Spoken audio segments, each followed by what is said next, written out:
하나님의 말씀 열왕기상 18장 41절에서 46절의 말씀이 되겠습니다.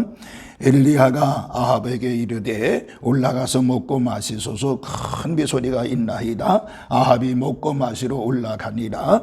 엘리야가 갈멜산 꼭대기로 올라가서 땅에 꿇어 엎드려 그의 얼굴을 무릎 사이에 놓고 그의 사원에게 이르되 올라가 바다 쪽을 바라보라. 그가 올라가 바라보고 말하되 아무것도 없나이다. 이르되 7번까지 다시 가라. 7번째 이르러서는 그가 말하되 바다에서 사람의 손만한 작은 구름이 일어나나이다. 이르되 올라가 아합에게 말하기를 비에 막히지 않도록 아니하도록 마차를 갖추고 내려가소서 하라 하니라. 조금 후에 구름과 바람이 일어나서 하늘이 캄캄해지며 큰 비가 내리는지라. 아합이 마차를 타고 이스라엘로 가니 여호와의 능력이 엘리야에게 임하매 그가 허리를 동이고 이스라엘로 들어가는 곳까지 아합 앞에서 달려갔더라.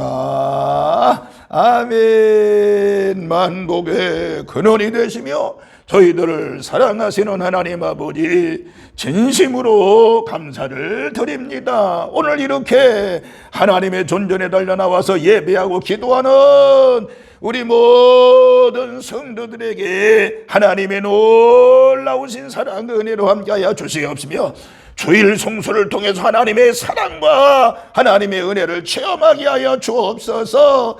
우리 모두 말씀 앞에 솟사옵나니 말씀으로 충만하고 능력으로 충만하고 그리고 하나님 앞에 기도하는 소원을 이룸받는 귀한 시간이 되어지게 하옵소서. 예수님의 이름으로 기도하옵나이다.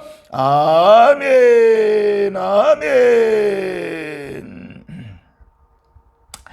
9월 마지막 주일을 주신 하나님께 영광의 박수 올려드립니다. 하나님 감사합니다. 감사합니다. 감사합니다. 오늘 이렇게 주일 성수하며 예배하는 그리고 말씀을 듣는 우리 모든 성도들에게 하나님의 놀라우신 은혜와 사랑과 은총이 함께 하시기를 주님의 이름으로 축원합니다. 또 이제 영상으로 말씀을 듣는 우리 모든 성도들에게도 하나님의 놀라우신 은혜와 사랑과 은총이 함께하는 역사가 있기를 다시 한번 주님의 이름으로 축원합니다. 말씀을 들을 때 여러분의 심령이 다시 한번 요동치는 역사가 있을 것입니다. 회개하는 역사가 있을 것입니다. 깨달음의 은혜가 있을 것입니다. 말씀 속에 역사하시는 하나님의 은혜를 반드시 체험하고 그리고 말씀 속에 해결이 있사오니 해결이 있다고 봅니다. 말씀을 들을 때 모든 기도 소원이 이루어지고 문제 해결받는 놀라운 역사가 일어나기를 다시 한번 주님의 이름으로 축원합니다. 제가 이제 지난 주간까지 4번에 걸쳐서 기도의 능력을 체험하라 라는 말씀을 드렸습니다. 여러분들 모두가 다 기도의 능력을 체험하며 믿음으로 승리하는 삶을 산 줄로 믿는데 오늘 이번 주간부터는 이제 2주나 석제에 걸쳐서 기도의 원리에 대해서 말씀을 드리고 싶습니다. 기도의 원리라는 말은 뭐예요?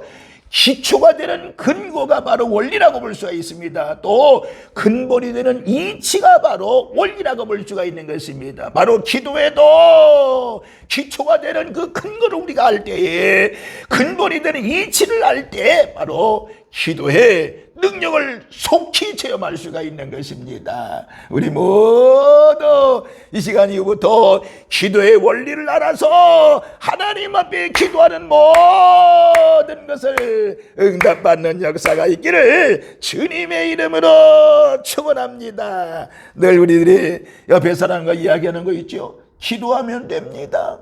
기도하면 됩니다. 여러분, 우리의 삶 속에 기도하면 된다는 이 사실을 깨닫고요, 이제 늘 머릿속에 기도하면 된다라고 하는 신앙으로 사시기를 바랍니다. 오늘 본문은 뭐예요? 엘리야에 대한 말씀이 기록이 되어 있습니다. 엘리야는요 길르앗 우고에 우고하는 자 중에 디셉 사람이라고 열왕기상 17장 1절에 말씀하고 있죠. 그러니까 엘리야는 디셉 출신으로서 길르앗에서 거주하고 있었다라고 하는 것입니다. 디셉은 납달리 지역으로, 엘리야는 납달리 지역 지파 출신이라고 볼 수가 있는 것이죠. 그리고 엘리야의 사역은 갈멜산을 중심한 사역이었던 것을 알 수가 있습니다. 그런데 이 엘리야가 기도하니까 어떻게 됐어요? 3년 6개월 동안 비가 오지 않았는데 하나님 앞에 부르짖어 기도하니까 하늘문을 열어서 비를 달라고 기도하니까 하나님께서 비를 줬다라고 하는 것입니다. 그러면 이 엘리야의 갈멜산 기도의 모습에서 우리는 기도의 원리를 몇 가지 찾아볼 수가 있는데, 오늘은 간단하게 두 가지만 말씀드리면서 여러분 기도의 원리를 깨닫고요 모두가 다 기도의 승리자들이 되시기를 다시 한번 주님의 이름으로 축원합니다. 첫 번째는요, 기도의 원리는 믿음이라고 하는 것입니다. 다시 말하면 기도의 원리는 믿음으로 기도하라고 하는 것입니다. 믿음으로 기도하라는 것입니다. 여러분, 동물은요 사람보다 뛰어난 감각으로 보고, 그리고 듣고, 냄새 맡고, 맛보고, 느끼며 주위에서 일어난 일들을 알아내고 납니다. 단지 사람과 같이 말을 못해서 그렇지요, 아주 동물의 그 감각은요 굉장히 뛰어납니다. 그리고 동물들은요 사람에게 없는 아주 특별한 감각을 가지고 있는 것을 알 수가 있습니다. 초음파를 느끼고, 아주 먼 거리에서도 뜻을 주고받고요, 날씨의 변화나 지진을 미리 짐작할 수 있는 것을 알 수가 있어요. 뛰어난 감각으로 사람들과는 다르게 세상을 느끼며 살아가고 있는 것이 동물이라고 하는 것입니다. 동물들은 멀리서 들려오는 바람 소리, 또 지진 소리, 그리고 큰 비 소리를 미리 느끼고 들을 수가 있다라고 하는 것입니다. 여러분, 본능적으로 피한다는 건데, 큰 지진이 나지요, 들짐승을 등에 여름 지진이 나가서 죽는 동물이 없다고 합니다. 왜? 다 피신을 한다는 거예요. 피신을 한다는 거예요. 그러나 사람은 과학의 방법이 아니고서는 절대 육안으로, 육의 귀로는 미리 보고 들을 수가 없다라고 하는 것입니다. 사람의 동물적인 감각은요 동물보다 훨씬 못 미친다라고 하는 것입니다. 그러나 사람에게는 지능이라고 하는 것입니다. 지능이라고 하는 것은 동물보다 탁월하다고 하는 것입니다. 오늘 본문의 엘리야 보세요. 엘리야가 아합과 이세벨을 대항한 것은 동물적인 감각이 아니라 자신의 영역과 하나님의 능력에 있었음을 알 수가 있는 것입니다. 그래서 엘리야는 뭐라고 그래요? 수년 동안 비가 내리지 아니하리라. 이 하나님의 계시를 받고요, 아합에게 나의 섬기는 이스라엘 하나님 여호와의 사심을 가리켜 맹세하노니 내 말이 없으면 수년 동안 우루가 비가 오지 아니하리라고 열왕기상 17장 1절에서 말씀을 하고 있는 것입니다. 하나님의 계시와 엘리야의 선포대로 이스라엘에 3년 6개월 동안 비가 없었다라고 하는 것입니다. 엘리야는 하나님의 계시와 선지자인 자신의 선포대로 하나님이 책임지시고 성취하신다는 사실을 믿고 선포를 한 것입니다.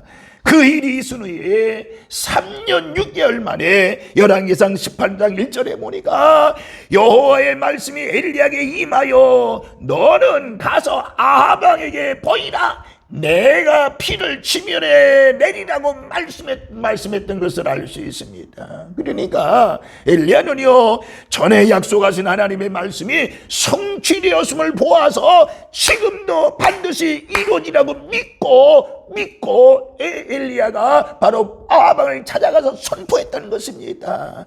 그래서 엘리야가 아합에게 뭐라고 그래요?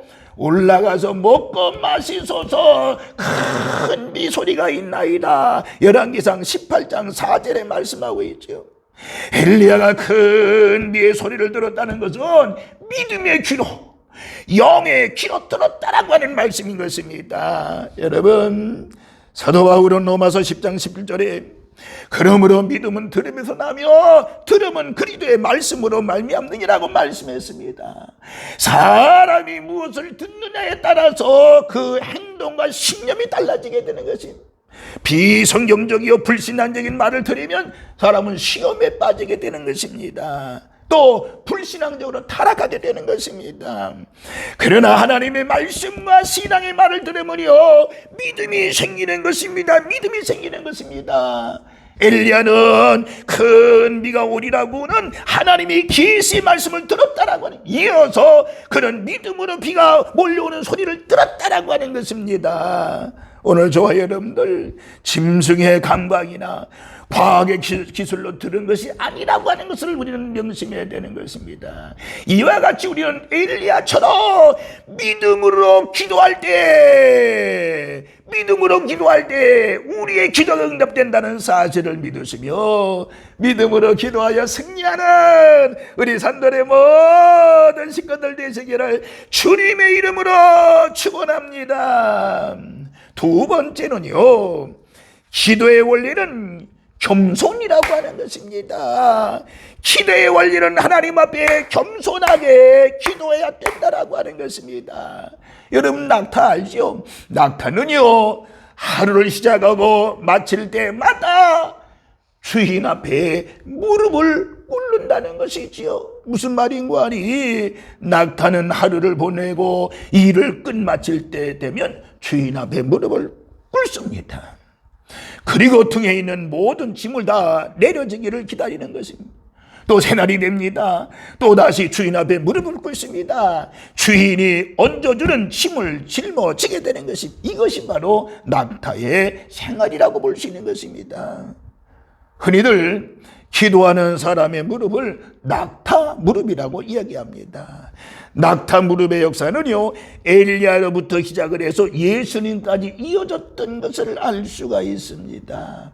열왕기상 18장 14, 12절에 보니까 아합이 먹고 마시러 올라가니라 엘리야가 갈멜산 산 꼭대기에 올라가서 갈멜산 꼭대기로 올라가서 땅에 꿇어 엎드려 그의 얼굴을 무릎 사이에 넣고 라고 기록이 되어 있는데 엘리야의 기도의 모습을 우리가 볼 수 있는 것입니다. 그러니까 자기 자신을 던져서 하나님께 겸손히 기도하는 것은 하나님의 약속을 성취하는 것이 가장 좋은 일이라고 하는 것입니다. 그러니까 하나님 앞에서 가장 큰 자는 사람 앞에서 가장 작은 자며, 그리고 하나님 앞에 무릎을 꿇는 자가 가장 큰 자라고 하는 것입니다. 이것이 바로 뭐라고요? 겸손이라고 말할 수 있는 것입니다. 겸손의 기도에 대해서는 이렇게 예수님 말씀하죠. 누가복음 18장 13절에 세리는 멀리 서서 감히 눈을 들어 하늘을 우러보지도 못하고 다만 가슴을 치면서 가로되 하나님이여 나를 불쌍히 여기시옵소서, 나를 불쌍히 여기시옵소서, 나는 죄인으로소이다, 이렇게 기도했습니다. 바로 이것이 바로 겸손의 기도라고 볼 수가 있는 것입니다. 하늘을 감히 쳐다보지도 못하고 나는 죄인으로소이다, 나는 죄인으로서 나는 나를 불쌍히 여겨달라고. 우리 모두 이와 같이 기도의 원리는 겸손이라고 하는 것입니다. 두 가지 말씀을 드렸습니다. 여러분의 기도의 원리는 첫째는 믿음으로 이번 한 주간도 믿음으로 기도하여 승리하고요, 두 번째 원리는 바로 겸손이라고 하는 걸 기억하시면서 이번 한 주간 믿음으로 기도하고 겸손함으로 기도하여 여러분의 기도가 응답되고 하나님의 역사를 이루는 주인공들이 되어주시기를 주님의 이름으로 축원합니다. 할렐루야. 주님의 놀라우신 은혜와 사랑과 은총이 우리 모든 성도들에게 넘치기를 주의 이름으로 축원합니다. 기도합니다. 걸어가신 하나님 아버지여, 주의 놀라우신 은혜와 사랑을 감사합니다. 저희들 모두가 기도의 원리를 두 가지 깨달았습니다. 이번 주간도 주여 주님 앞에 믿음으로 기도하게 하시고, 그리고 겸손함으로 기도하여 하나님의 기적을 보는 저희들이 되어지게 하여 주옵소서. 하나님의 사랑을 받기에 조금도 부족함이 없도록 은혜와 사랑과 권능으로 충만하게 하여 주옵소서. 특별히 하나님 기도하다가 엘리야와 같이 하나님의 음성을 듣게 하여 주시옵시며 하나님의 그 거친 은혜의 사랑을 체험하는 우리 모든 성도들 되어지게 하여 주옵소서. 기도하다가 내 문제를 해결받게 하여 주시옵시고 기도하다가 내 기도 소원이 이루어지게 하여 주시옵시며 기도하다가 원사 또는 수마귀가 왔다가 일곱 길로 도망가는 은혜를 체험하게 하여 주시옵시며 기도하다가 육체적인 질병도 깨끗이 치유받는 놀라운 역사를 경험하게 하여 주옵소서. 하나님의 놀라우신 은혜와 사랑과 은총이 넘칠 줄로 믿으며 우리를 죄악 가운데서 구원하신 예수님의 이름으로 기도하옵나이다. 아멘. 아멘.